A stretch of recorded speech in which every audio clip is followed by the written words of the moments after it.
bonjour, soyez les bienvenus dans ce podcast que j'ai intitulé « Nous sommes l'univers vivant une expérience humaine ». Une expérience humaine spécifique et particulière, bien entendu. Nous sommes la fleur qui s'ouvre, l'arbre qui pousse, nous sommes l'harmonie du monde naturel, nous sommes l'univers infini contenu dans la structure finie de notre être, nous dit avec raison Nassim Haramein. Ainsi, tout est le produit d'un seul et même champ. Les forces de la nature ne sont pas séparées les unes des autres. Elles résultent d'un flot d'informations qui, dans certaines conditions, donnent un effet et sous d'autres conditions produisent un autre effet, mais elles ne sont pas séparées. Cet espace-temps qui circule comme un vortex génère ce que nous appelons la masse et dans le même mouvement, à partir de la même source, génère la gravité. De même que l'électromagnétisme est généré par la force centrifuge irradiante de cette dynamique. Nous reconnaissons que ces effets sont les produits d'un seul champ, nous dit Nassim Haramein, et ne sont pas séparés les uns des autres, même si nous les étudions séparément. Et nous faisons partie de cette dynamique, nos existences sont les produits de cette dynamique, de cette même source, nous dit Nassim. Et Nassim montre comment l'espace-temps ne fait pas que se courber, comme le décrivait Albert Einstein, mais qu'il se tord en même temps qu'il se courbe, comme l'eau qui coule dans un siphon. L'espace-temps se courbe vers la singularité dans une direction, dans un premier tord, et dans la direction opposée, dans un second tord. Elle représente l'immobilité au centre de toute la dynamique, l'équilibre en somme. Et ce flux d'informations au travers de l'horizon des événements est équivalent dans chaque direction vers le centre, c'est la gravité, et à l'opposé du centre, c'est le champ électromagnétique. C'est ce qui nous donne l'impression du vide. L'équilibre se fait et se défait à la vitesse de la lumière, et plus vite encore dans le subplanque, en contraction et en expansion permanente. C'est ainsi que se fait l'échange d'informations, lui aussi permanent. Et cela ressemble fort au battement du cœur humain. Il est présent à toutes les échelles de l'univers, dans l'infiniment grand comme dans l'infiniment petit. Tout en est issu et tout y revient. C'est la force de création de l'univers. Et dans cette force de création, nous sommes l'univers vivant une expérience humaine.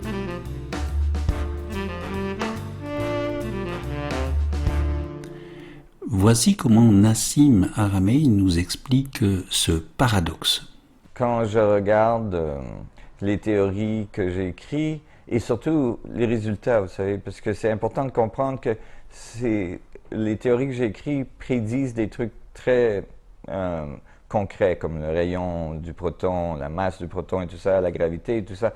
Mais quand j'extrapole de ce que cette théorie nous dit, elle nous dit que ce grand maître qui crée toute la nature, ce Dieu qui est décrit par beaucoup de maîtres qui sont venus nous parler ça, pendant les années de notre évolution, et les religions, que ce maître, en fait, c'est la combinaison de toutes les choses mises ensemble. C'est-à-dire que au lieu de penser à quelque chose ou un homme ou une femme qui contrôle et qui crée l'univers, c'est que chaque point dans l'univers est en fait une expression de ce créateur. C'est-à-dire que la création, c'est la connexion de chaque point avec tous les autres points. C'est l'omniscience, l'omnipotence et toutes ces capacités qu'on décrit ce Dieu. C'est le fait que chaque point est connecté à tous les autres points, que l'information est présente dans chaque point et que donc chaque atome, en fait, est en relation avec le reste de l'univers et reçoit de l'information du reste de l'univers. Et donc, le Dieu est en fait toutes les choses mises ensemble, connectées ensemble. Et ça devient beaucoup plus clair, donc, la force de la création.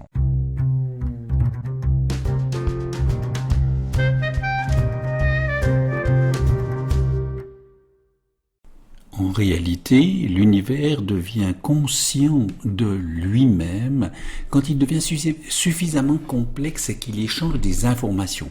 On ressent cette connexion par le dialogue intérieur. Il faut donc tourner nos sens vers l'intérieur de nous-mêmes. Et la réalité est faite de ces échanges d'informations entre l'intérieur et l'extérieur du système.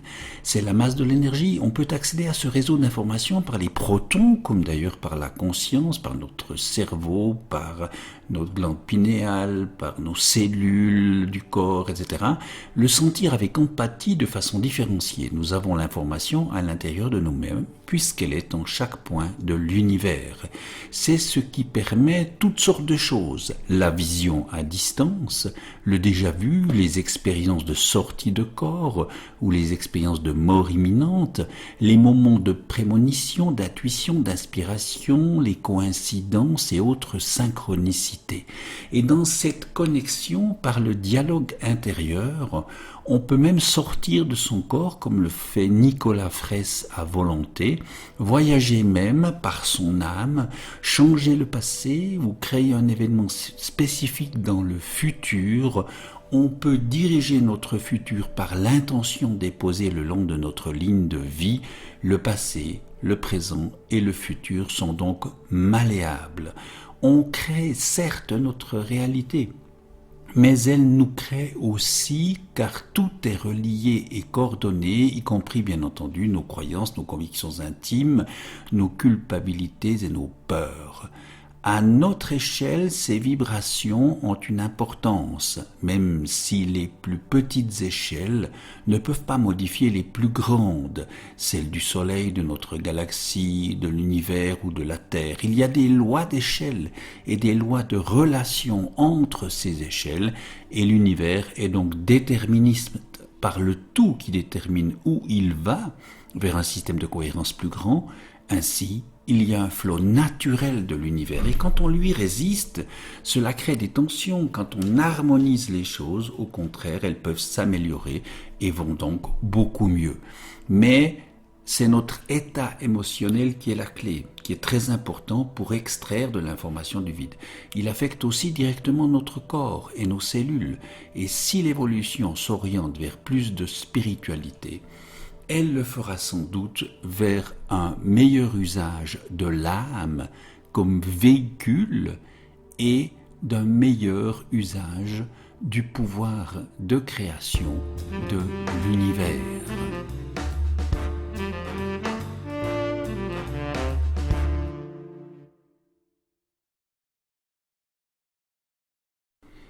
Il est important de bien réaliser la place de la conscience universelle. Elle est la matrice de toutes les formes de vie dans l'univers. C'est un état vibratoire harmonieux qui unifie chez les humains le mental, l'émotionnel et l'instinctif en assimilant, en acceptant et en intégrant notre rôle créateur. Tout ce qui est autour de nous et tout ce que nous sommes en est une expression parmi d'autres. Toute chose existe en un instant et le but est la croissance, de grandir dans le sens que nous donnons à nos propres expériences de vie. Nous sommes un corps physique, mais aussi un corps énergétique, mental et émotionnel. Et grandir veut dire aussi quitter nos états vibratoires déplaisants et néfastes. Le vrai sens de la pureté est une vibration d'amour, une vibration qui rend tout immense, beau et joyeux, une énergie de guérison, la seule énergie qui compte vraiment, qu'il importe de ressentir de notre vivant, celle qui justement supplante les peurs, les hontes, les culpabilités, celle qui apaise l'agitation, la frustration ou les soucis, celle qui nous accompagne sous forme d'ange gardien, c'est elle qui est la source de toute création, qui est en quelque sorte le Dieu d'antan. Tout y est, à tout moment, à tout instant, présent, passé et futur. Il faut donc ressentir cette connexion à la source et demander des informations. Pour y accéder, il faut apprendre à faire taire le conscient bruyant, laisser venir l'intention et la visualiser en nous imaginant connectés à une source infinie d'amour et de lumière, d'information et de connaissances, et la laisser nous guider vers nos rêves et nos désirs, ou vers un état vibratoire plus élevé. Son pouvoir de création est illimité. Nous pouvons imaginer obtenir avec reconnaissance ce dont nous rêvons, faire comme si nous l'avions déjà reçu. Elle viendra si nous demeurons confiants et patients. C'est la supraconscience et elle est notre réalité profonde. Nous y ouvrir est la clé qui nous donne accès au champ, à la véritable nature de l'univers. Nous y trouvons la clarté, la direction et le but de la vie qui nous libère de l'ignorance et du déni, de l'illusion et du mensonge, de la peur, de l'anxiété ou de l'agitation, des croyances limitatives ou encore des structures de pouvoir qui nous maintiennent dans l'oppression. La conscience universelle est cet état vibratoire harmonieux qui ne réclame aucun culte, prière, adoration, soumission. Elle n'a rien à voir avec la haine, la peur, la violence ou l'esclavage. Elle ne saurait nous mener ou nous pousser à la guerre, au martyre ou au sacrifice. Elle veut seulement, sous la forme humaine, faire l'expérience de son merveilleux pouvoir créateur à travers chacune et chacun de nous en somme. Et dans cette mise en expérience, tout est relié, relayé, interconnecté, unifié et pacifié. Nous avons même un endroit spécifique dans la singularité de notre cœur, dans ce que Nassim Haramein appelle le nœud sinusal.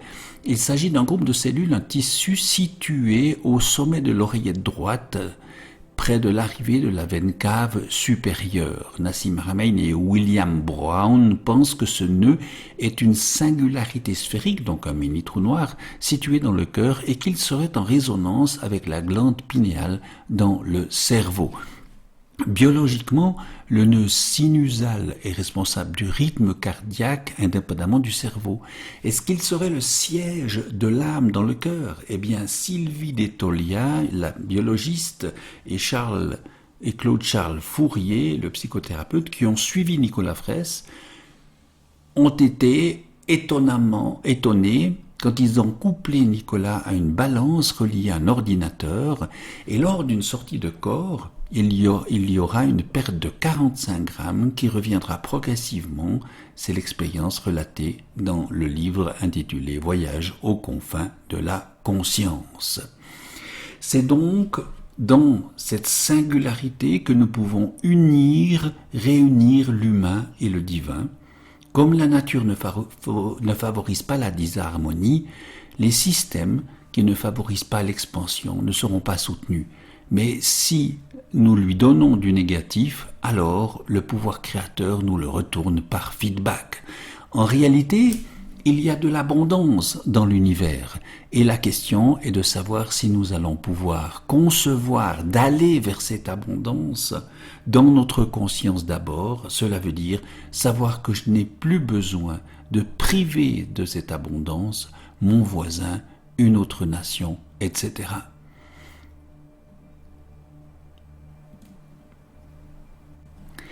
Aller vers l'abondance. Dans l'une de ses conférences, Nassim Haramein disait « Le Nouveau Testament parle de l'arche vivante, la pureté de cœur, la pureté d'intention qu'on doit avoir pour être avec l'arche.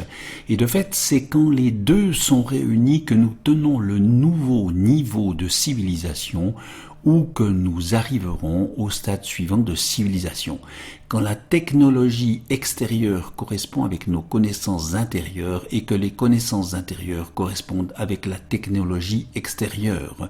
Tout n'est pas qu'intérieur, comme le pense la majorité des spiritualités, et tout n'est pas qu'extérieur, comme le pensent beaucoup de physiciens, mais ce sont les deux conjoints et qu'il faut réunir, intérieur et extérieur. C'est la alimentation. Et c'est justement la force de l'univers, la force de la création. Il est temps de nous connecter tous ensemble grâce à la structure de l'espace en prenant conscience que nous sommes un. L'humanité est dans le même bateau, le même vaisseau, la Terre et notre destin est commun, chacun, chacune étant l'univers qui fait l'expérience de la vie humaine. C'est notre vraie nature. Connectons-nous aujourd'hui quelques secondes à cette vraie nature en ressentant l'amour que nous avons pour l'univers et les uns pour les autres, car cet amour, c'est la gravité métaphysique qui nous relie tous. Nous formons tous un treillis, une toile vivante, reliée par des états vibratoires qui sont comme des filaments d'énergie, comme des galaxies. Nourrissons ces filaments d'énergie la plus haute et la plus bienfaitrice pour l'humanité, de cette énergie de guérison que nous appelons l'amour. Prenons quelques secondes pour ressentir cette connexion. Ensemble, donnons ainsi naissance à une nouvelle humanité.